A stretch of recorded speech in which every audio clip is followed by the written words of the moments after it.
સુરત ડિંડોલીના ચેતનનગરમાં મનપાની બેદરકારીના કારણે 5 વર્ષીય બાળકનું રમતા રમતા મોત નીપજ્યું હતું. ઘર પાસે રમી રહેલી બાળકીને ડ્રેનેજનું ઢાંકણ વાગતા મોત નીપજ્યું હતું.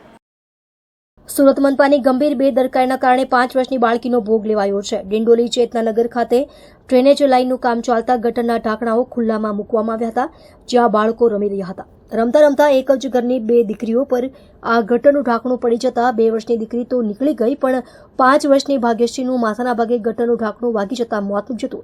બાળકીને બચાવવા માટે વ્યક્તિએ પણ પ્રયત્ન કર્યો હતો, પણ તે વ્યક્તિને પણ પગના ભાગમાં ફ્રેક્ચર આવ્યું હતું. ઘટનાની જાણ થતાં જ બાળકીને તાત્કાલિક ધોરણે પરિવાર દ્વારા ખાનગી હોસ્પિટલમાં લઈ જવામાં આવી હતી. ત્યારબાદ બાળકીને સિવિલ હોસ્પિટલ લાવવામાં આવી હતી. ત્યાં ફરજ પરના હાજર તબીબે બાળકીને મૃત જાહેર કરી હતી. હાલ ડિંડોલી પોલીસ દ્વારા સમગ્ર મામલે વધુ તપાસ હાથ ધરવામાં આવી છે. ઓટો રિક્ષા ચલાવીને પોતાનું ગુજરાન ચલાવનાર બાપની આજે એક દીકરી સુરત મહાનગરપાલિકાની ગંભીર બેદરકારીના કારણે ગુમાવી છે. મારું નામ ગણેશ પરાતે છે. મેં અંકુશનો ફ્રેન્ડ છું. અમે સાંજે કાલે રિક્ષા પર કામથી ગયેલા, એ રિક્ષા ચલાવે છે, એના હાથે જ હતો મેં. ત્યારે અમને કોલ આવ્યો કે અંકુશની છોકરી પડી ગયેલી છે, માથામાં મજબૂત માર વાગ્યું છે. પછી અમે ત્યાં ગયા તો અમને ખબર પડી કે એસએમસી વાળાએ એમ કુંડી એમ ઊભી કરીને મૂકેલી, બેદરકારીથી રીતેથી નીચે ઉતારીને મૂકતા તો એવું નહીં થતું.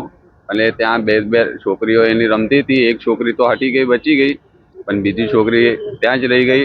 એ કુંડી એના ઉપર પડી ગઈ, એને માથામાં મજબૂત માર વાગ્યો. એને હોસ્પિટલ લઈ ગયા તો હોસ્પિટલમાં અમને મૃત જાહેર કર્યું. પછી અમને કીધું બાબા મેમોરિયલ હોસ્પિટલ ડિંડોલી વાળાએ કે સિવિલ લઈ જાઓ, ત્યાં એમનું ટ્રીટમેન્ટ જુઓ, હું થાય એવું નહીં. અમે અહીંયા ચેતનનગર નવાગાંવ ડિંડોલીમાં કામ તો 6 મહિના ઉપરથી ચાલતું છે, પણ વરસાદના લીધે કામ બંધ થઈ ગયેલું. હમણાં વરસાદ પછી પાછું ચાલુ થયું, પણ એ કુંડી કાલે દિવસમાં જ મુકાઈ છે.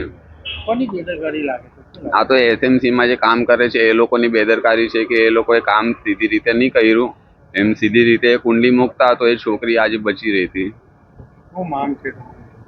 મેં તો એ જ માંગુ છું કે એને ન્યાય મળે. એની છોકરી એસએમસીના બેદરકારીથી ગયેલી છે તો એને ન્યાય મળે, અને બીજા કોઈની છોકરી સાથે એવું નહીં થવા જોઈએ. મારી પણ છોકરીઓ ત્યાં જ રમે છે, એટલે મેં તો એવું જ સોચું છું કે એને પણ ન્યાય મળે અને બીજા હાથે એવું નહીં થાય.